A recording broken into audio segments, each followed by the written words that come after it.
አቶ አማን ኢቢኤስን እዚህ በማድረስ ብቻ የተገደበ አልነበረም ድርሻቸው። ይልቅም የኢትዮጵያ ሚዲያ እድገት ላይ የላቀ ሚና የነበራቸው ብቁ መሪም ነበሩ።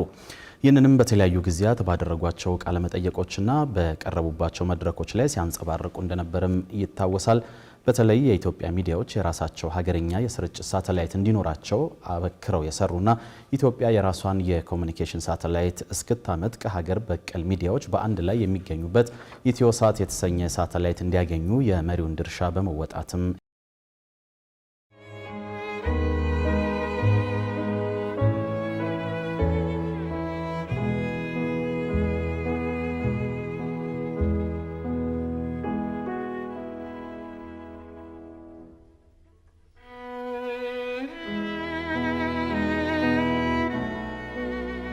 ኢቢኤስ የሚለውን ሐሳብ ያነሳሳል። ትልቁ ሐሳብ ያልተሟላ ዲማንድ ማለት በጣም ሰፊ ህዝብ ያላት ኢትዮጵያ የሚዲያ ኢንቫይሮንመንት ግን ስፔሻሊ በቴሌቪዥን ኢንቫይሮንመንት ላይ ብቸኛ አንደኛ ቴሌቪዥን ጣቢያ ኑሮት ማሟላት ያለበትን ብዙ አይነት ማድረስ የሚችለውን በሚዲያ የማይችልበት ቦታ ላይ ገብቶ የተወውን ቦታ ያህን ጋፕ ፊል ለማድረግ ነው። ይሄኛው ትልቁ ጋፕ ደግሞ ያየነው ምንድነው? አንድ እንደ ኢትዮጵያ አይነት ሶሳይቲ በአገር ውስጥም ሆነ በውጭ ሀገር ያለው ኮሚኒቲ ስለራሱ ጥሩ ነገር መጀመሪያ እንዴት ማወቅ ይችላል? ስለ አገሩ ስለራሱ በህብረተሰቡ ላይም ተጽዕኖ የሚፈጥሩ ሰዎች ምን እየሰሩ እንደሆነ በምን አይነት መንገድ ማየት አለበት። ጥሩ ያየ እንዴት ሊያድግ ይችላል?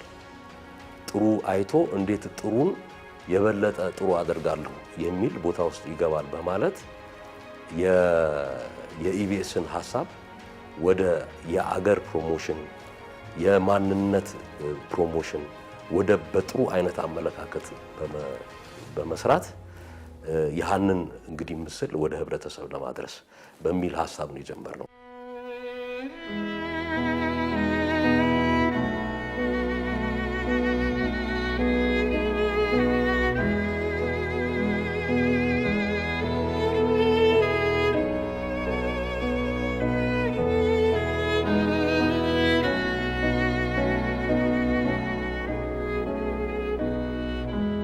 ይህን ስንጀምር ቀላል ይሆናል ብለን አላምንም።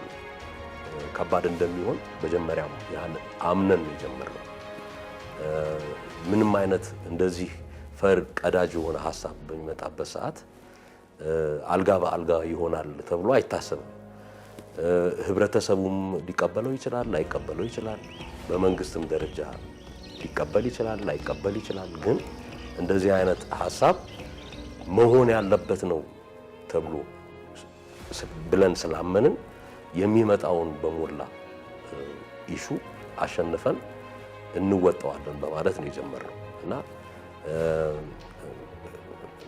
አዲስ ሐሳብ ሲመጣ መጀመሪያ የሌለ ነገር ለመፍጠር በሚሞከርበት ሰዓት በጣም ኃይለኛ ተጽዕኖ መኖሩ ያለ እንግዲህ በሁሉም ዓለም ላይ ያለ እውነታ ነው እና ያንን አሸንፎ ደግሞ ለመውጣት ያለ የሚያስፈልገው ዲተርሚኔሽን ፐርሰቨራንስ የሚባሉ ውስጣዊ የሆኑ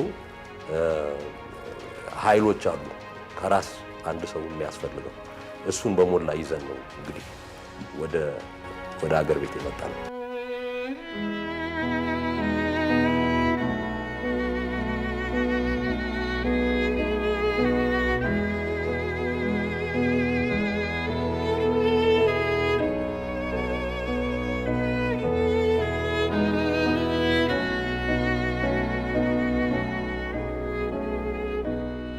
ስንጀምር የመጀመሪያ ቀዳማዊ ነን እንደ ግል ሚዲያ የኢትዮጵያ የብሮድካስት ገራሱ በደንብ የተስተካከለ ኤንቫይሮንመንት በሌለበት ጊዜ ነው የመጣ ነው። ስንመጣ በሳተላይት ነው የገባ ነው እና ምድር ላይ ገብተን ስንጫወት ብዙ ፈተናዎች አልፈናል። ያን ፈተና ግን እንደ የምንሸነፍበት ሳይሆን እንደምናሸንፍ የሚያደርገን ሐሳቦች እየተለዋወጥን ከመንግስት ጋር በምን አይነት መንገድ ሌሎችስ ሊገቡ ይችላሉ የሚለውን በር ከፋች ሐሳቦች እየተቀባበልን እዚህ ድረስ ደርሰናል እና ምንድነው አንድ እንደዚህ አይነት ፈርቀዳጅ በመሆንበት ሰዓት ብዙ የሚቃወሙ ሐሳቦች ይኖራሉ። በዛው ልክም ደግሞ አሰራርህ ወሳኝ ነው። አሰራርህ ጥራት ያለው ሆኖ የአገርን ጉዳይ የማይደራደር ሆኖ በሚመጣበት አካሄድ ላይ ምንም አይነት ምክንያቶች ልትሰጥ አትችልም። በአገር ጉዳይ ላይ ብቻ ሳይሆን ማህበራዊ ጉዳይ ላይ ስፔሻሊ ሶሻል ዲቨሎፕመንት ላይ ብዙ ስራዎች እንሰራለን።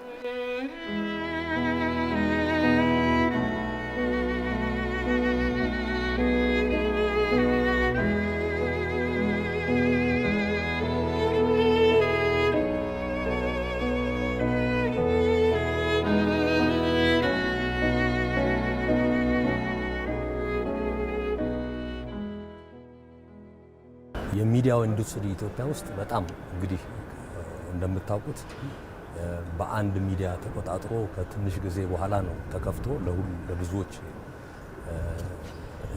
ብዙዎች እንዲከፍቱ የተፈቀደው።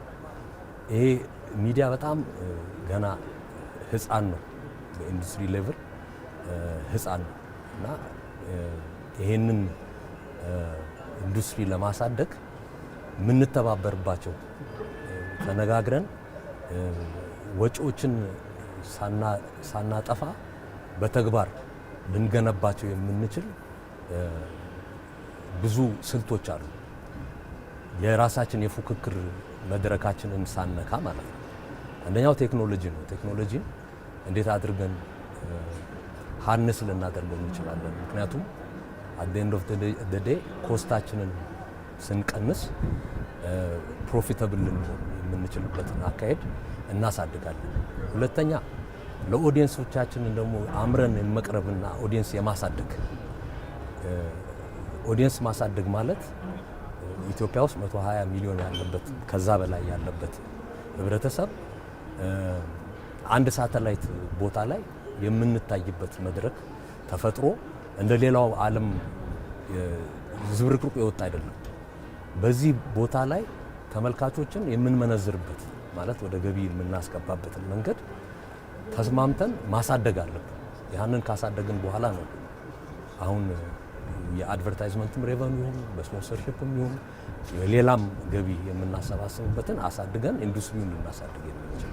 ስለዚህ አሁን ባለንበት አካሄድ ለብቻ ተደብቀን እኛ የምንጠቀምበትን ሌላውን ሳናሳይ ኢንዱስትሪውን ልናሳድገው አንችልም።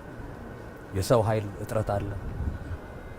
ከባለሙያ ከቴክኒካል ባለሙያ ጀምሮ እስከ ማኔጅመንት፣ ከማኔጅመንት አልፎ እስከ ጋዜጠኛ እጥረት አለን። ይህንን ሁሉ እንዴት ነው እንደ አመራር በአንድ ላይ ተሰብስበን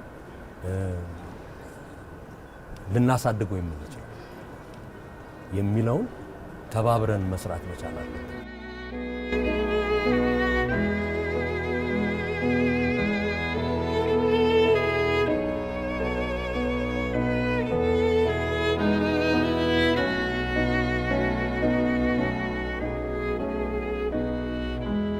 ኢቢኤስን ለመመስረት ኦሽን ኦፍ ሚራክልስ አይተናል። ከሁሉም በላይ ላመሰግነው የምፈልገው እግዚአብሔርን ነው። ቀላል ጉዞ አልነበረም፣ የፈተና ጉዞ ነው። ከመጀመሪያውም ሲነሳ ሚሽን ኢምፖሲብል የሆነ ተቋም እንድንመሰርት እንግዲህ ቪዥኑ ሲመጣልን አይሆንም የሚለው ይበዛ ነበር እና ያንን አይሆንም የሚለውን የሐሳብ ማዕበል እንድናሸንፍ እና ያን ማዕበል ደግሞ እንድናስፈጽም ያን ራዕይ የሰጠንን እግዚአብሔር አመሰግነዋለሁ።